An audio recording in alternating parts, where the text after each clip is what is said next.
Each badger marks the track with its own scent. His black legs are short but very powerful for digging. The name badger probably comes from the French word bêcher, meaning digger.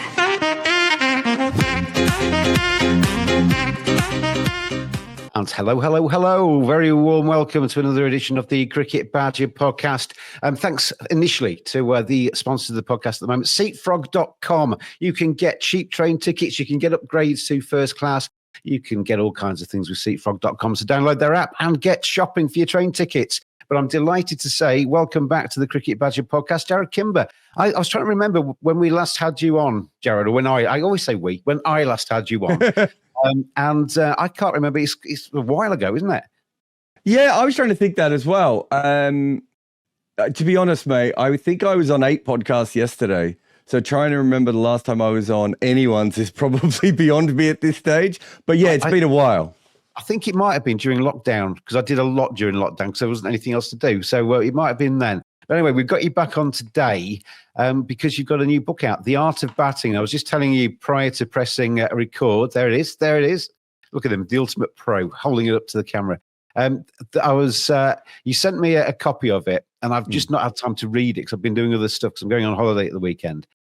So I downloaded the audio book last night. So you've actually got some money off me, probably a few pence. And it's really good. I've only got through to about chapter 5, but the intro and the first 5 chapters really entertaining for a cricket badger like myself. Really interesting stuff. And you will be coming on holiday with me. I took you to bed last night, and you're coming on holiday with me. Well, I'll tell you this.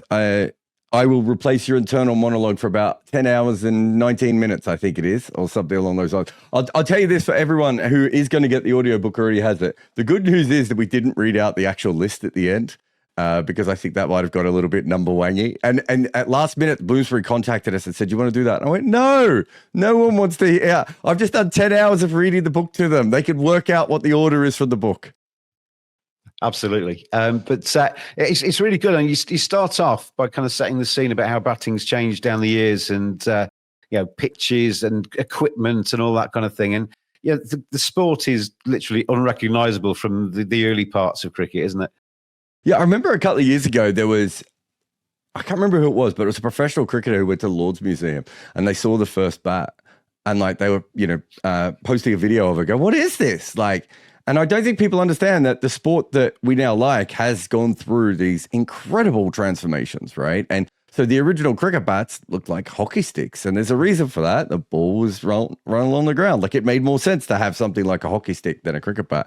And even bat design as we kind of know it doesn't really find its structure until probably the early 1900s. The cricket ball that has a couple of small changes, the size of the stumps, the LBW law, all these different things keep changing. And so the batting changes as well, right? It has to go between, there's a constant evolution. I've been working on a piece recently, which I haven't finished, which is, it's a little bit debated amongst scientists, but the basic premise holds true. If you look at Triceratops and Tyrannosaurus Rex, and you go down to all their relatives, you can see that in every kind of period of time when there was a Triceratops-like dinosaur, there was a T-Rex type dinosaur, right? And they're constantly evolving beyond each other. And that's what batting and bowling has to do. And so we think of cricket as what it was when we were 15 to 25. So after 25, it's it's better in those days, right? Whereas in actual fact, it's just going to keep changing all the way through. And that's one of the things I really wanted to show to people was, you and I might be better batters than W.G. Grace if we were playing in his era at the moment. We have more skills and we have more knowledge than he does. But he was so much better than everyone else in his generation. And that's all you can be, right? I mean, you say this in the book, but I always think when you watch the old grainy footage, black and white footage of WG or even Don Bradman or anybody like that, you think, I could get that bloke out. But in their day, they were supreme, weren't they? Yeah, one of my favorite ones when talking about Bradman is to go back and look who the top wicket taker was, which was Clary Grimmett.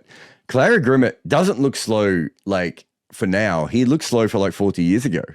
He bowled these little powder puff leg spinners. And to be fair, at the other end, he had Tiger Bill O'Reilly. He was bowling really fast leg spin. So it wasn't like everyone bowled like Clary Grimmett, but it was a completely different game, and you had different challenges because of that. Obviously, uncovered wickets were part of it. You weren't professional. The bats weren't very well made, all these other things. But it is, it should be. I had someone the other day say, how could you say that Bradman is a better bat than Tendulkar? And I said, well, Bradman's not a better bat than Tendulkar, but Tendulkar's probably not a better bat than Steve Smith or A.B. de Villiers or the next generation either. Every generation is better if that's the way you want to look at it. But if you look at it from the era and the understanding of the game as we know it, then it's very different at that point, right? And we can look back and go, oh, look at the bowlers Bradman faced. And so, well, everyone else faced those bowlers and they didn't average 100. Absolutely. It's a little bit like inflation, isn't it? Things kind of increase over time. And if you kind of level things off and you use all those mathematical calculations to level things off, then you could probably see who is the better player. But it is pointless really comparing eras, isn't it? Because they have totally different challenges. You mentioned in the book, uncovered pitches, changes of the ball, all the rest of it. It was a very different game. I like the way you started the book as well. The medical comparison with WG obviously being a doctor as well as being a player. And the fact that, they were hacking people's legs off for very minor ailments in the current days. So things have changed in all kinds of aspects of life as well as cricket, haven't they? Yeah, I think, I don't know how you feel, but when I hear the word doctor, I have an idea of, a GP surgery and you go in and, it's all very above board and, they put on their blue gloves and everything. And I remember the first time I was in Edinburgh, actually, like going, because that's where a lot of the medical people are trained in the UK, right? And you go to some of the museums up there and you're like, oh my God, what is this? And then you start to listen to the stories and you're like, oh, okay.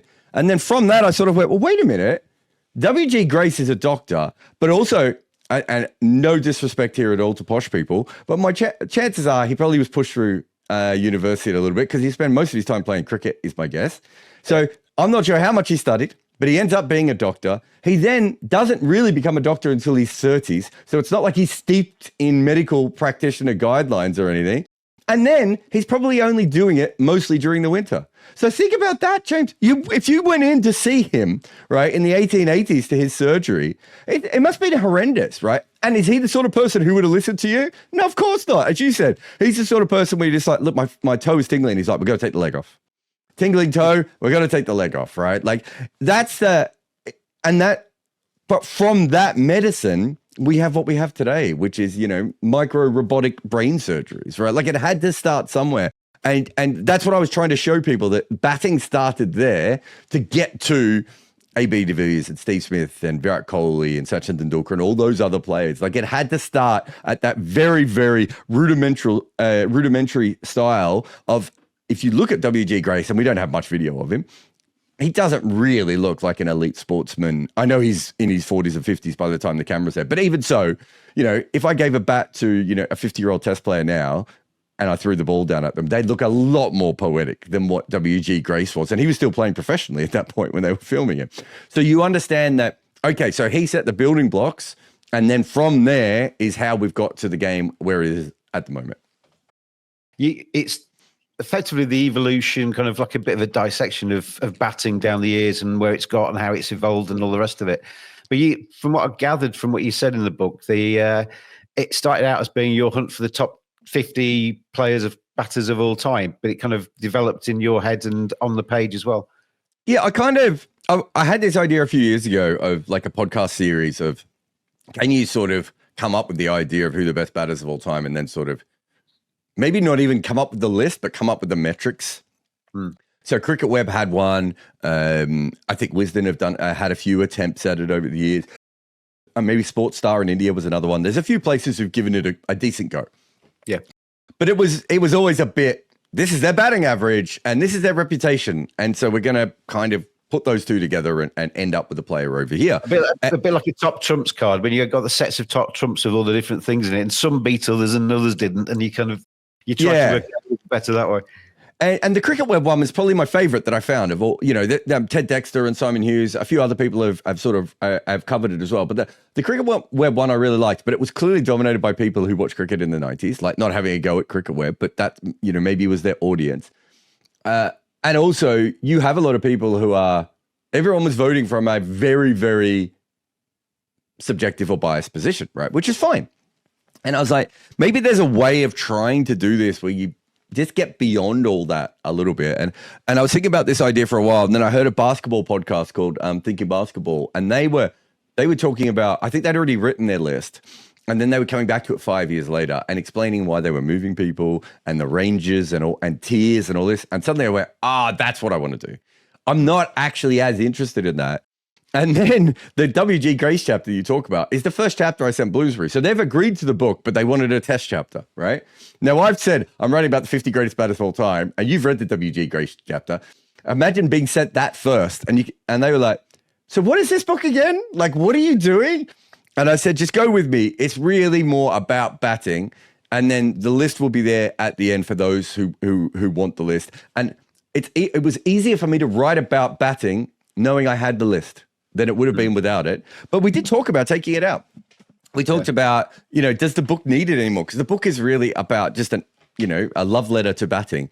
And at the end, it almost felt a little bit unfair to suddenly then rank all the guys. Everyone's great, but this guy's better than this guy. Like, it did feel a little bit unfair, but we put so much effort and work into it that we were like, no, it still plays a part in this overall story. But the main part of it is really, the main thrust of the book is, this is what great batting looks like. This is how it's happened. This is how it's changed over time. This is how you develop in this place compared to this place. These are the freaks. These are the outliers. All these sorts of things. So it has a list of the 50 greatest test batters, but it probably mentions, and I'm just going off the top of my head here, but it probably mentions like 100 to 120 players. It probably mentions about 25 women, and another 80, 90 to 100 men. And there are players who are nowhere near the final list who are mentioned because they have a freak skill, or, something went wrong in their careers, or whatever that may be, on their path to greatness. So I kind of see it as there was probably 75 to 80 men's greatest batters of all time. I think we have a top 10 for the women. It was a lot tougher because they don't play test cricket. So we had to put in T20 cricket and ODI cricket. So the women's list was way tougher. But if you look at that, the sort of what we did with the women, there's probably another 20 to 25, I would say, great women's batters throughout the history of the game. And the book is written for all of them, right? Like it's not necessarily like this person is 4 places higher than this person. It's really, look what you did, and let's explain this incredible art. You've basically put on the page all of the conversations that all of us cricket fans have had down the years about, I like the way he plays that, and his hand-eye is great, and all the rest of all of those elements. And there's so many in cricket, the stats, but purely what you see with your own eyes and how people react and everything. You've kind of taken all of that and then put it onto the page. And what I like about, as I say, I've only listened to the first 4 or 5 chapters of the book, but it's very concentrated. There's no kind of like weak area where you're kind of turning off for a little bit and then coming back into it. You keep that standard. And I was listening. You do a chapter on eyes, and obviously the reaction time and all of that kind of stuff, and how hard it is to face a fast bowler if your eyes are going. And Ross Taylor comes up in there, and he got a duck in the first innings, 26 in the second. Thought he needed to go in and actually get his eyes checked. I was thinking, fancy getting 26 in a test match when you've got you can't see the ball. I mean, he's basically not picking up the ball, but he still gets 26. I mean, the Ross Taylor one was incredible. I'd heard the story, and the way it was first passed to me was Ross Taylor was struggling in international cricket, got his eyes fixed, and then suddenly was great. So my first thing was, okay, when did he get his eyes fixed? Check the date. Check the 2 years before that in international cricket, and check the 2 years after it. I'm like, averaging 50 in both of these sections? Like, is this story even right? And I was really lucky to get through to him, and he's a lovely guy, like, as you would expect. Like, he's exactly what you would think Ross Taylor would be. Very humble, really generous with his time, but, thinks about things quite a bit as well. And so we're going through this, and he's explaining to me that essentially his problem, as he worked it out, was that he'd always thought he didn't see the ball as well at night, but most players don't see the ball as well at night. So he just thought that was just part of it. And then the game that you're talking about is at the Gabba when the clouds are coming in the afternoon, which if you've ever watched, cricket in Queensland, probably happens every third test match, right? Like it's a very, very normal thing in Queensland. It's a beautiful day, and then it's about the sun's about to go down, and suddenly these black clouds come in. It's such a weird environment that they have up there. And the minute the clouds come in, he just couldn't see the ball anymore. Right. And he's like, oh my God, like the ball's disappearing on me. And it turns out he's got this eye. I won't say it. Pterygium, I think, is. He kept pronouncing it, and I kept going, that sounds great. I'll go with that. In his eye, which is like a growth. And he's not the first cricketer to have had this before, but it had obviously been undiagnosed for a long time. But the great part of the story is I do the interview with him for now, and we talk about all this. And then I didn't know all the stuff about the day-night cricket. So I go off and just look at his night stats. Right. And, and here's his stats in ODIs when he bats in the first innings in a day-nighter. And here's his stats when he bats in the second innings in a day-nighter. And do the same for T20 cricket and go all the way through. And I send them to him. And he's like, oh, my God, like, I think I needed all this information when I wrote my book. And I was like, mate, you needed all this information while you were playing cricket. Like he wasn't seeing the ball properly. And it was affecting his, he should have been a great IPL player, but he couldn't be because so many of the games were at night. And so it didn't actually help him at all become the player he was going to be. And when he has I can't remember if he told me if it was the actual operation or the drops, but after he has his treatments anyway, he's getting throwdowns from someone and he's like, oh, I can see the seam. And I'm like, you were averaging 50 in Test cricket without being able to see the seam properly? Like it's so crazy to me that is where these sort of players are. And, there's another story about Graham Gooch and Nasser Hussain of, Graham Gooch going, well, you can see at the top of his mark, he holds the ball like this in his fingers. And Nasser Hussain turns around and he's like, that's 40 meters away. I can't see what he's doing with the ball in his hand. And yet Nasser Hussain, again, makes Test hundreds. So you realize that eyesight, obviously, and reflexes and fast twitch muscle fiber, all these different little micro things help. But there are other people who don't have any of them and have still managed to be great at batting. And that's what I really wanted to show in that chapter of just how random it could be. Bad eyesight can ruin you as a cricketer. Or in Ross Taylor's case, just mean that you don't make as many runs at night, but you're still fine in every other time of the day. The first thing they tell you is, as a kid, when you pick the bat up, is watch the ball, isn't it? Keep your eye on the ball. And if you can't see the ball, that's a problem. Yep. But the other bit that I listened to that really kind of struck with me was because I wrote a book about fathers and sons in cricket and kind of tried to explore whether it's in the genes, all the rest of it. And you cover that to a little bit in the book. And one of the things you said in that, which I'd not really researched, I have to say, and if I went back to rewrite my book now, I would research this area, was there's very few sons of fathers who have gone on to kind of, in batting anyway, gone on to better their father's performances. I mean, I wrote in the book about Don Bradman's son changing his name. You mentioned that.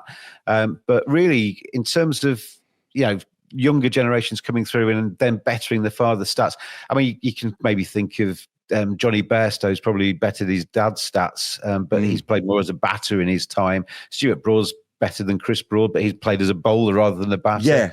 There are lots of sons who are better than their fathers who are professional cricketers, but what there isn't is a great batter who has a son who's also a great batter. And it is a fascinating one. It was Raul Dravid who brought it up because I think. And it was funny, I had a chat with someone not long after this who knows a lot about cricket, and he was saying, I think that batting is easier to learn than bowling. You have to be a natural athlete to bowl, and with batting you don't. I said, if that's the case, why can't Sachin Tendulkar, who is unquestionably one of the biggest geniuses of all time, turn his son into a batter? Like, if that's the case, I just think we're missing something else. And that's, I think that's what Raul Dravid, it was such an honor to spend as much time with him as I did talking to him for this book. But one of the things he kept coming back to, he's like, Jarrod, think about it. Like, we don't know how this guy becomes this guy. And we've had brothers, so we know that there must be, and he was sort of talking about the Chappells and the Muhammad brothers and the War brothers. And he was saying, there's been brothers, so we know that environment and genetics play a part, because we've seen that enough, right? But there isn't father and son. So it can't be that a father can pass on the information. And Raul was really talking about this from a coaching perspective he was talking about, there was about 3 or 4 different concepts. One was when you start bowling fast and short at young batters with a hard ball. He's like, because if you do it a day too early, you might spook them forever, right? And if you do it too late, it doesn't actually take it. Right. And they can never get used to the hard ball coming at them. And the other one he was talking about was, and this is getting really technical, but modern cricketers love talking about this, is the hovering front foot, which basically means the way that you would have been taught cricket in England is put your front foot down and get yourself into line. And now, if you look at Joe Root, his front foot's never really set. It's sort of hovering in the right place where the line of the ball. He can push back, he can push forward, he can push to the sides. And that's modern batting. And Raul Drive will be saying, I can tell when I'm watching a bowler the exact time he should be moving his foot, right? He's like, I just know. That's just, it's inbuilt in me.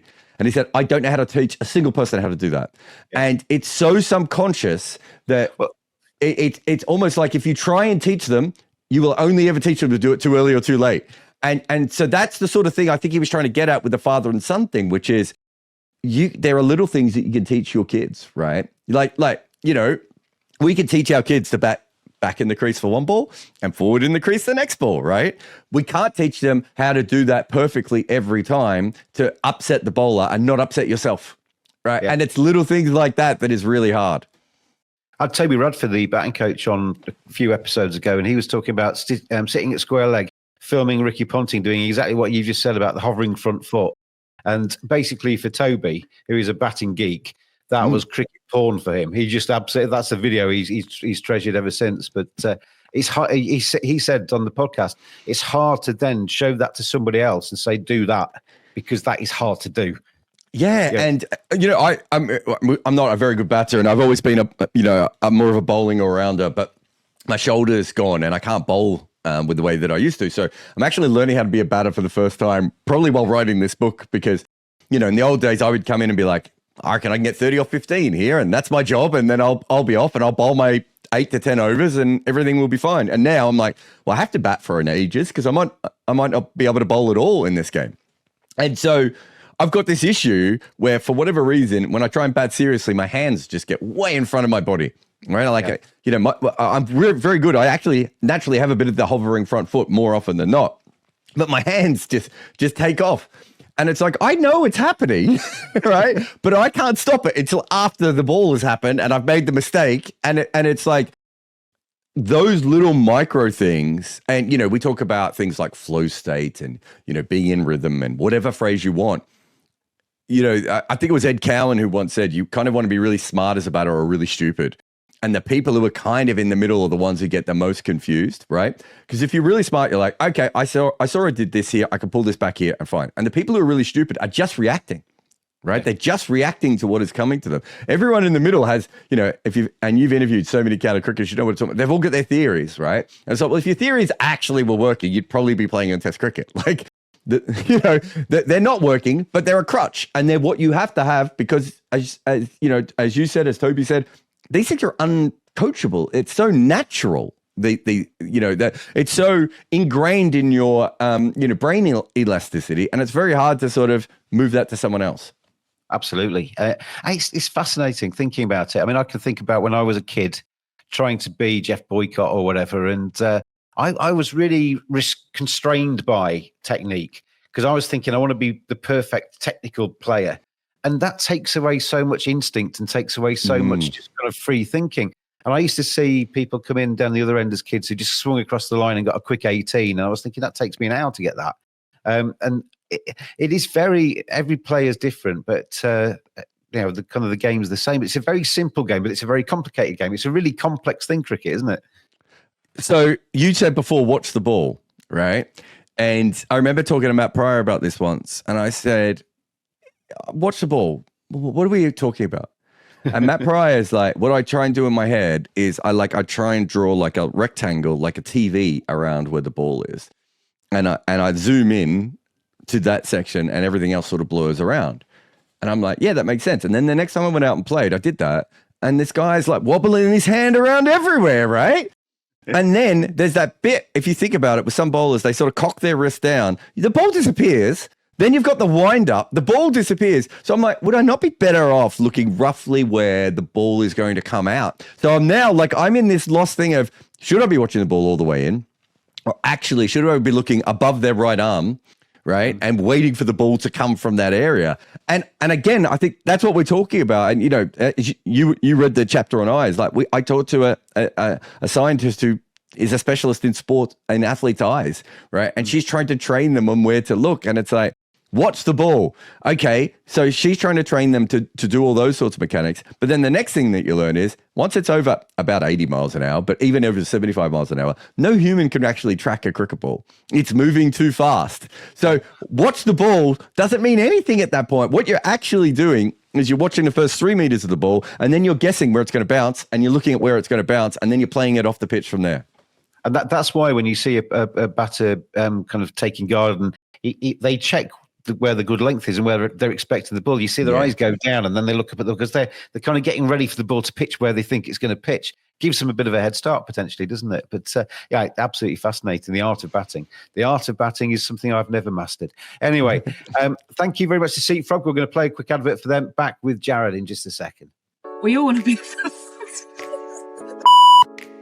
We all want a bit of that first-class lifestyle, right?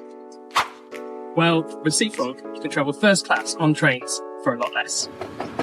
We're talking up to 60% off first-class tickets using our upgrade options. Think eBay, but for train tickets. Win your upgrade and you can enjoy food, drink, and a whole lot of legroom. We've got the alcohol. It's beyond simple to sign up and start bidding. Just download Seafrog and upgrade your ticket today. Thank you very much to seatfrog.com. Download the app. It's the app that helps you upgrade your standard class tickets to first class for up to 60% off, so you can enjoy complimentary food and drink, free Wi-Fi, and a lot more legroom for considerably less money. Quote Cricket Frog, and you'll also get £5 off. Jarrod Kimber, my guest on the Cricket Badger podcast today, and he's written this very, very good book, which I am taking on holiday, and I will sit on my Sunlander and listen to the rest of it. So I'll have your voice in my ears, and hopefully in some sunshine. The Art of Batting, and yeah, it is an incredibly complex. I mean, cricket is. You say in the book at some stage that cricket's. There's more dimensions to cricket than tennis and to some of the other sports. I mean, when I wrote that book about fathers and sons, I kind of covered a little bit of the same ground about reaction times, and is that something that's inbuilt within you as a human being, or is that something you can develop and learn? Because you get absolutely bugger all time to respond to a ball being bowled by a very fast bowler. It is all on instinct, and it's kind of frame. The more you've played those kind of shots, the more you see how this might actually kind of transpire in real life, and you read the game a little bit rather than actually play the balls to some degree. But it is really fascinating. I've got up to chapter 5. Where does the book take us after that? That's a really good question. What's chapter 5? Yeah. Let me get my book out and just check. So where are you up to? Yeah, so you've done so chapter 5's technique, right? So you've done a little bit of evolution. Obviously, you've done our man W.G. Grace. You've done Eyes. You make it sound like I'm studying a university degree. It does. It's a book to enjoy, Jarrod. You've done the fast bowling chapter. So from there, there's a couple of things that I really wanted to talk about specifically. One was, I don't think playing spin bowling is given as much cultural importance in cricket as playing seam bowling. Yeah. So I did fast bowling and I did spin bowling. I didn't do lateral seam bowling only because the stories weren't as much fun, and I felt like it had been covered in every old English book I'd ever read anyway. Whereas now in international cricket, in Test cricket, you face about 50% of your time facing spin. And some of that is just culturally because, traditionally spin was very dominant in England, Australia, South Africa, New Zealand. And then after World War II, it fades out in all of those countries, right? And so England is the dominant voice of cricket. Australia is the dominant voice of cricket. And they talk about seamers. So I go into depth about playing spin bowling, and the unique parts of it, and, some of the great players. And one of the things I look at again is players coming from different backgrounds. So Mark Waugh, Kane Williamson, Heinrich Klaassen, and Joe Root are 4 great players of spin in different formats in different ways. And so you can still be a great player of spin if you come from outside of the sort of traditional ways of playing spin. But then I go into some of the greatest players and also some of their weaknesses. Like Brian Lara told me that he felt that any spinner who put the ball above his eye line, that they just had no chance against him, right? But he said that when it was below his eye line, he didn't actually think he played spin all that well, right? Yeah. And, so you go through these sorts of different players. So the spin chapter is incredible. The last story in that is about Sunil Gavaskar, and it's an innings. I think you could find it on YouTube. I can't remember if someone sent it to me or I found it on YouTube, but it's his last Test innings against Pakistan on a wicket where, it's not just ragging. We just don't see wickets like this anymore. It's ragging sideways, but it's also bouncing vertically. and he's just being hit everywhere, and the keeper's being hit everywhere. And it's like at one stage he says during the innings that he squats down like a wicket keeper because it's easier to ride the bounce like from that point of view than it is to just have the ball coming up at you all the time. So that was certainly one of my favorite. I've probably written the most words ever written on running between the wickets in a book because again, I just felt that. As maybe coming from Australia, we just take running between the wickets so much more seriously than almost any other cricket culture, and we always have. If you go through the history, it's pretty much Australia on their own, really, until South Africa start to get interested, and then New Zealand come on board, and then everyone follows afterwards. We were just always obsessed with it, and there's a couple of great stories that you can tell through running between the wickets, and one, of course, is the Bill Brown man-cat story, right? Of Bill Brown is like, I was dozy and I shouldn't have been out of my crease and Mancat ran me out. But I was doing that because I was trying to get extra singles all the time. And so, it tells you a lot about that. And I looked into the great Australian partnership too of Simpson and Laurie, who it's forgotten about now because Australia have gone on to have other players who've had a bigger impact than those two. But they really set the template for what is modern ODI running, right? But in the 60s. And you go back and I looked at the amount of times they were both run out. They were run out a ton of times, right? And you would look at highlight packages of them putting on huge partnerships. There's no boundaries, right? It's just them running the whole time. It's so much different to all other cricket. I really enjoyed that. So that was something that I really liked in that chapter. We talk about peak players, which is really, players can peak in different ages, but the vast majority of the greatest batters ever peak between 28 and 32. And that's when your wisdom and your athleticism kind of match. Whereas obviously, for fast bowlers, it's a little bit earlier. For spinners, it's probably about that age, maybe even a little bit later. But you need the knowledge. But then also, within that, you have players who have the ability to, the great technicians can bat well beyond 35. Whereas players like Virat Kohli and Ricky Ponting, I'm trying to think of someone else. There's a few others, maybe Hashim Amla, who are maybe not as great technicians. Their careers just sort of drop, right? Like once that athleticism goes or their movements go, they don't have anything else to continue with. Whereas Graham Gooch and Yunus Khan and Kumar Sangakkara and those sorts of players, they're much more technically focused and technically correct. And so that they have the ability to continue even when maybe the body has slowed down a little bit. Attacking batters is another thing that we look at quite a lot because it was something that it didn't matter what generation of cricketer I talked to, everyone factored in that. And it wasn't, when I started the book, it wasn't something I was that interested in, only because I know there aren't that many players who have high strike rates in Test cricket. So I was like, it can't be that important. But when you start to talk to captains and players, you realize that in the old days, it allowed your bowlers to win more games, right? So an attacking batter who averaged 50 in the 1930s or 1960s is way more important than a defensive batter who averages 50 because it gives your bowlers more time to actually take the 20 wickets at the other end. And then in modern times, of course, it's just the ability to change the game so quickly and to disrupt, right? So, you come in with your analytics and your plans and your video, and this guy's like, yeah, but I'm just going to slash everything over deep point for the next 5 minutes. And now you can't bowl outside off stump to me anymore.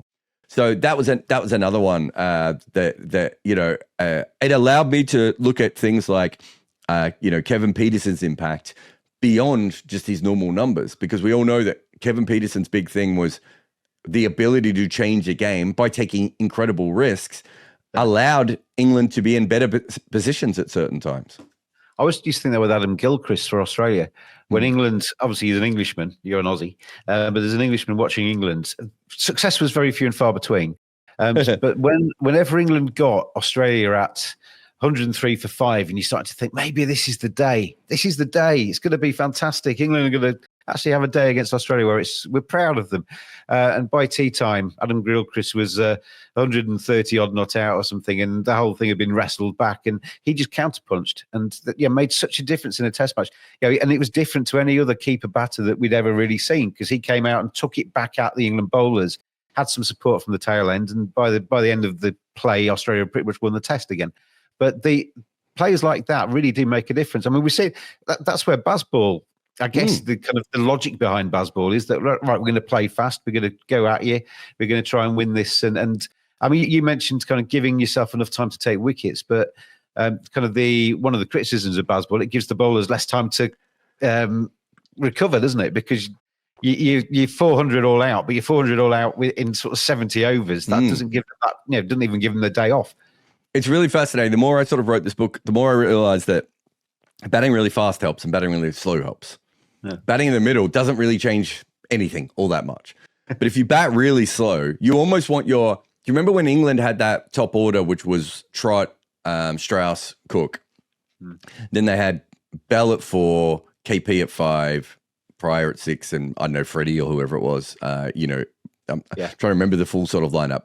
That actual lineup I just said may not have happened, but that rough allocation of different kind of players.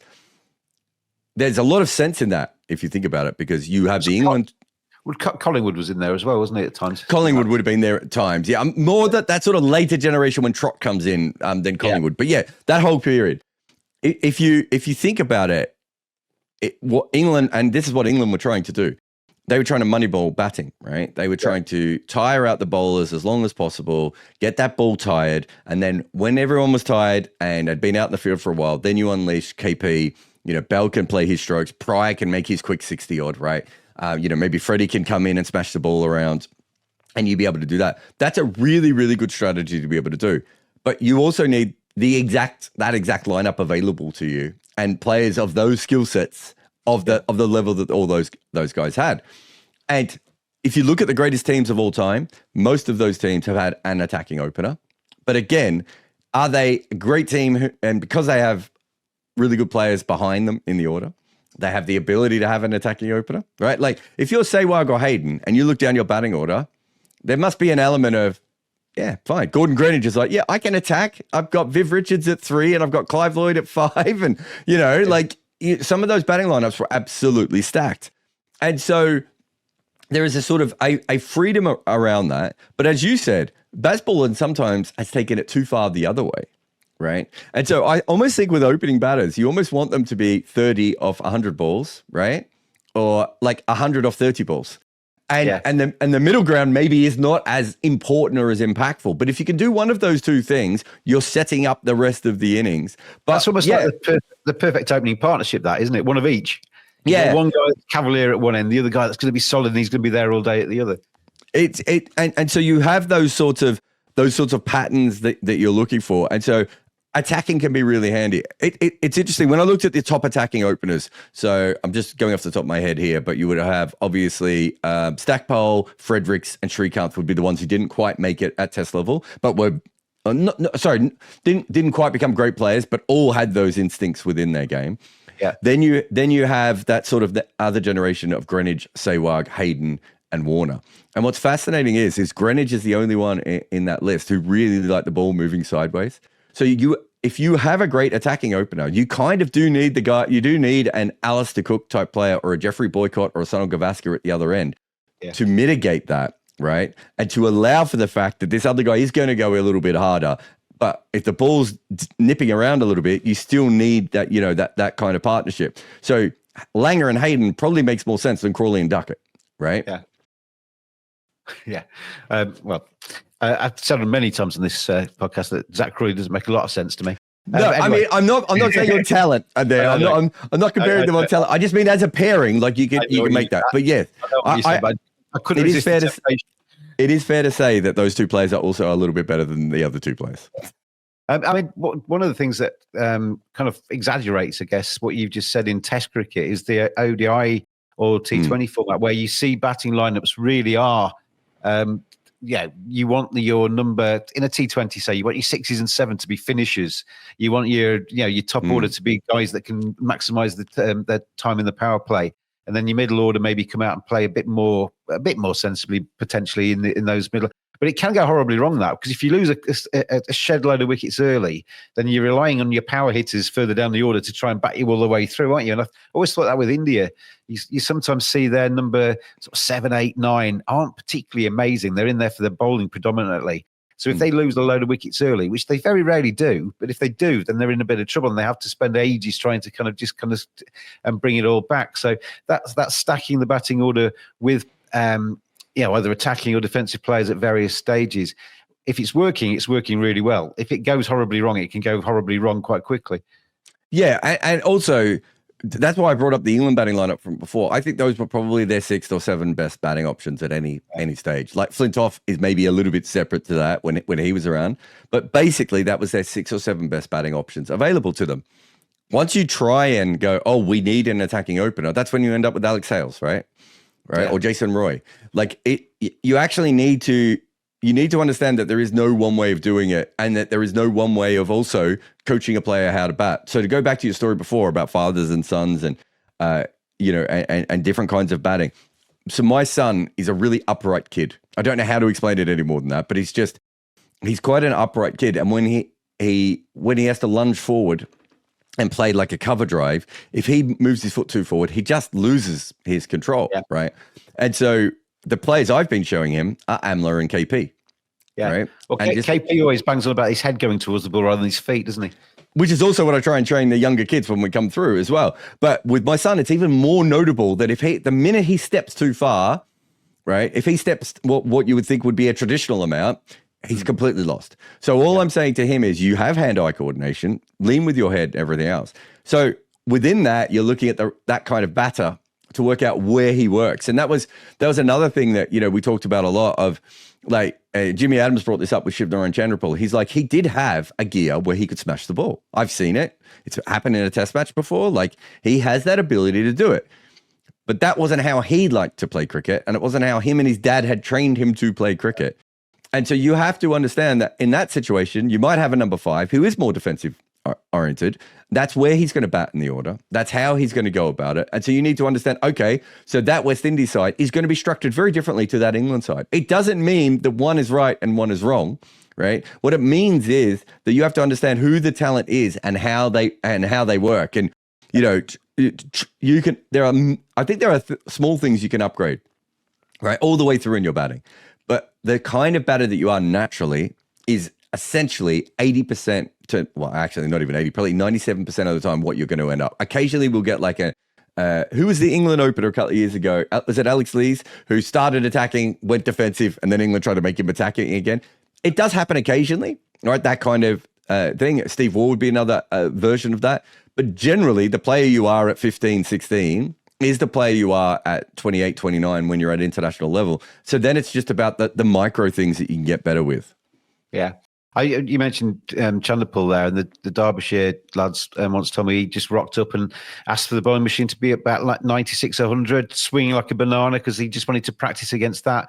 And practice plays a big part. I mean, having known Joan Root since he was a teenager at Yorkshire, he wouldn't have grown up particularly playing spin, adeptly. But he will have.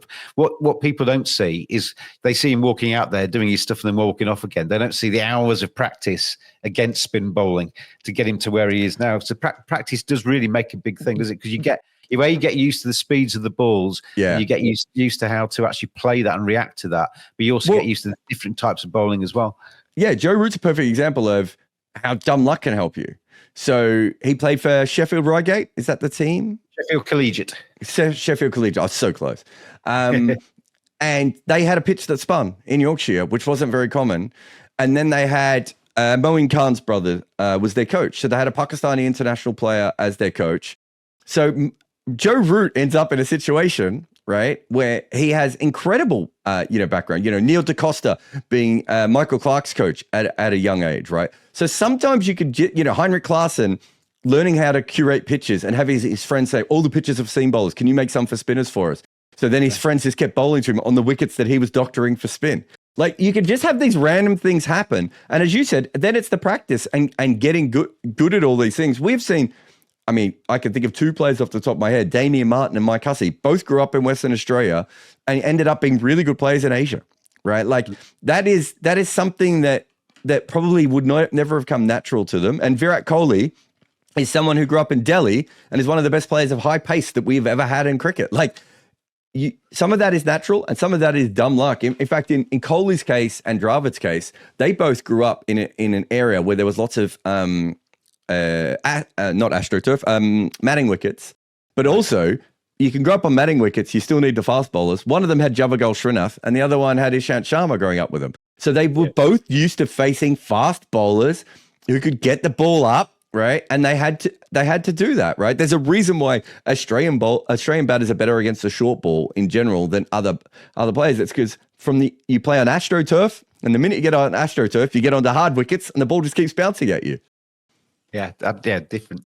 Turn to the start of chapter 1 in your book in front of you, Jarrod, and because when I was listening to it, this made me chuckle because I think it's the first example I've heard of this happening. Because a lot of authors like to start with a quote at the top of each chapter, and the quote that was read out on the audiobook was a quote by the author. Yeah, I think it was the one thing. I'll just read it out. The game changes, and the very best evolve with it.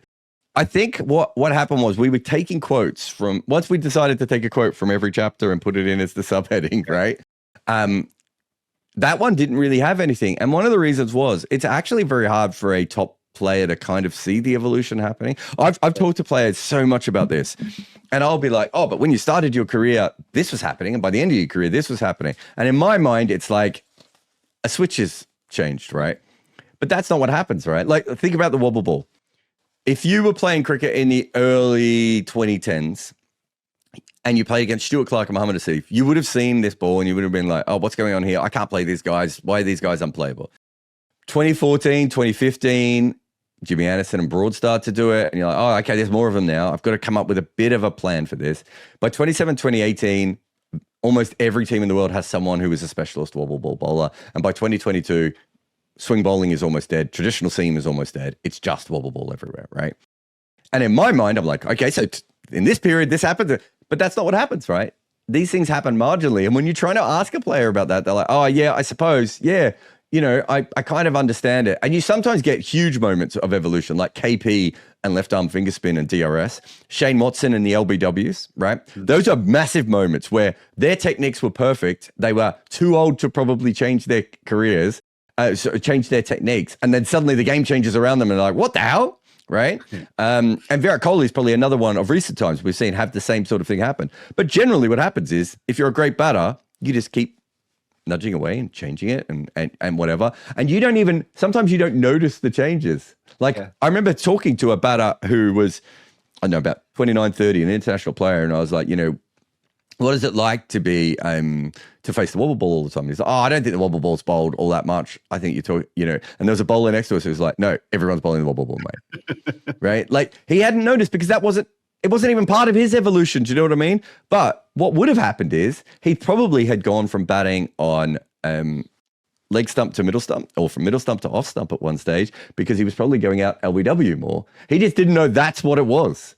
And so I probably ended up with my own quote because it was it probably summed up what I was trying to say better than the cricketers did. Jarrod, when I've followed your career, read your stuff and listened to you and what have you, and this is called the Cricket Badger podcast. And a cricket badger is obviously somebody that immerses themselves in the game and kind of loves it. And you strike me as almost like the epitome of being a cricket badger, or a cricket nuffy, as you might call it down in Australia. To kind of have the thought processes and kind of the appetite for researching things like you do, you've got to kind of quite like cricket, haven't you?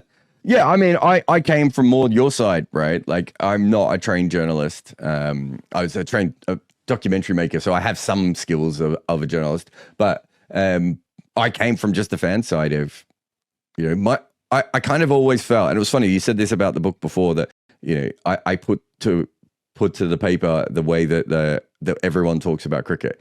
And that's kind of how I started. When I was reading articles, written about cricket, I was like, this is not how we talk about cricket, me and my friends.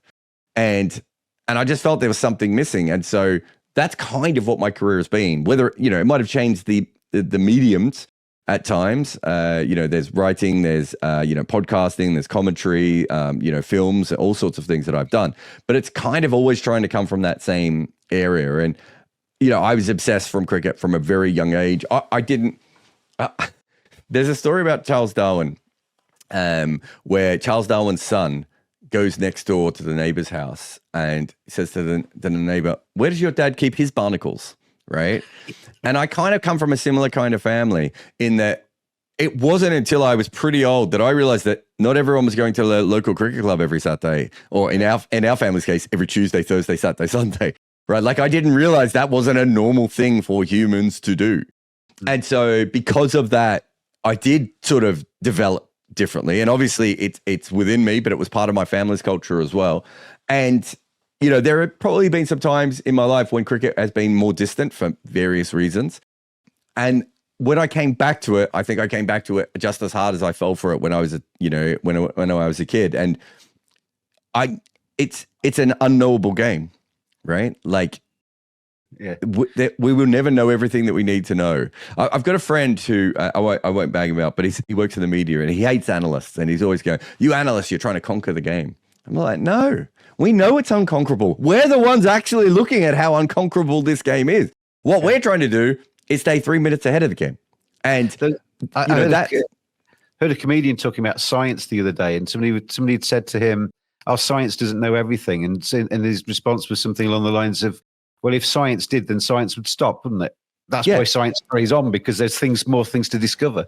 Yeah, and I think with cricket, it just continues. Like obviously this book is about batting, and you know I was lucky enough to talk to several of the greatest batters of all time, and several other like really respectable batters and people throughout history who played with great batters and all that sort of stuff.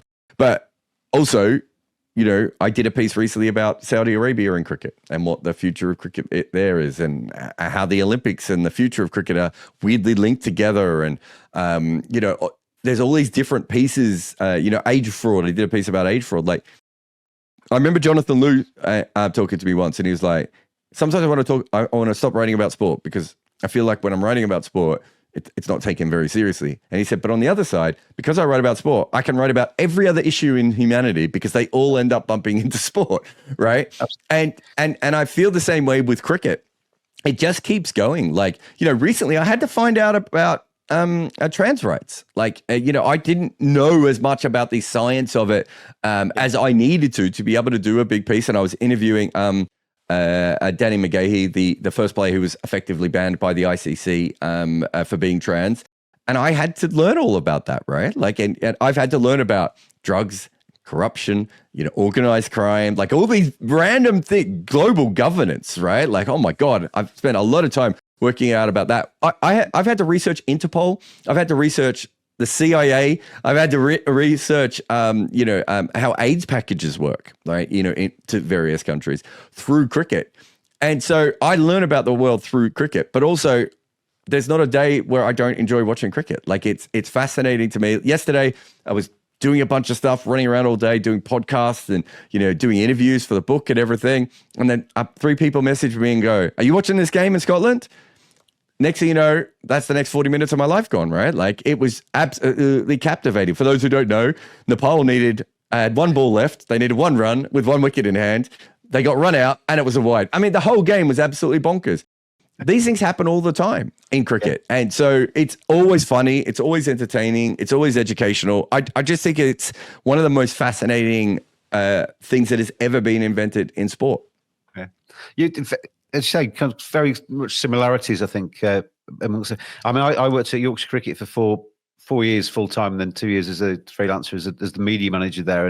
And one of the things I kind of took into that job was being a fan. And how do I do this job? Because I've never done anything like that before. But how do I do this job? Well, what would I want to have known if I was still sitting at home? And that's how I tried to do it. Kind of, let's do some more video. Let's do some more stuff on the website and stuff like that. Because that's what I want to know. I want to know what happens behind the scenes. I don't want to necessarily know the scorecards, because you can get them off Cricinfo. I want to know what actually happens and what the players are really like and stuff like that. And I think kind of you're the same. You have to have that kind of inquisitive mind to want to kind of find out that little bit extra. Yeah, I'm a very naturally curious person. That's always been a part of me. If something, interests me, I will just dive all the way into it. And I felt that cricket was being broadcast by people who didn't really care about the broadcasting anymore, right? Mm-hmm. I felt that cricket was being written about from a way of, they would just tell me what someone said at a press conference and maybe tell me who was going to be dropped in the next game. They weren't really telling me why this player was good and this player was bad. They weren't really telling me about the nitty-gritty of the sport or any of the knowledge from that point of view. And, when I came in, as I said, when it started, it was, I wrote about it in the same way that my friends and I would talk about the game. Yeah. and you develop different styles over a period of time. And, my writing and my broadcasting has changed over that time, but it still basically comes from the same thing. I'm someone who loves cricket, who has become someone who works in cricket. So the cricket always comes first rather than anything else. And so I want people to understand, occasionally someone will say, stop talking about the wobble ball. You're talking about the wobble ball too much. And I'm like, this is one of the biggest evolutions in our sport. And when we've had big evolutions before, no one has covered it. For instance, when we had a sport where basically everyone bowled outswing, right? From 1960 through to 1985. And the West Indies are like, do you know what's better than outswing? Just hitting the seam all day on a back of a length and not letting anyone score, right? And I remember when McGrath came into the Australian team and everyone was like, yeah, he's not going to make it. Doesn't have an outswinger, right? That was a thing that people said at that stage because that was still the predominant mindset.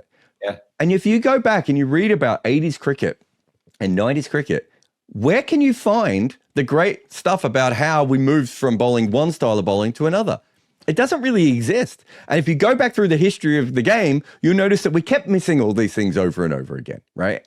And I want to know all of these things, right? And so I'm piecing them together as best I can from the fragments that are available. But you want to make sure that when you're doing, the historical documents of your time, that you're putting it there so that people can actually find this information and understand, because it all plays a part in what the sport is and, and what it is going to be into the future, and so for that to me is really important. It's not really important as a journalist. It's really important to me as someone who loves cricket. Absolutely. Hold your book up again, Jarrod. Let's give the viewers one chance here. Not last chance, hopefully, because then they'll have it in their own hands when they buy it. The Art of Batting by Jarrod Kimber is out now. It's on Amazon. It's in all good bookshops, etc. So go out and buy it because, as I say, I've only read. I can pay testament to the first about 5 chapters of it, and it is excellent. The rest of it could go downhill rapidly after that. It could be terrible. But I imagine the standard is maintained. I just think the 6th chapter is where it really ramps up, man. So, Jarrod Kimber, The Art of Batting, pleasure to see you again, mate. And hopefully we'll get you back on the Cricket Badger podcast in the future. And maybe not have to wait until the next book is out. But good luck with the book and good luck with, everything for the rest of the season. Not necessarily the Ashes. Thanks so much, mate. And thanks for having me on. I'll see you next time. And thanks to seatfrog.com for their support of the Cricket Badger podcast. Download the app and get yourself cheaper train tickets, upgrades to first class, and £5 off if you quote Cricket Frog. I'll see you next time on the Cricket Badger podcast. Cheers all.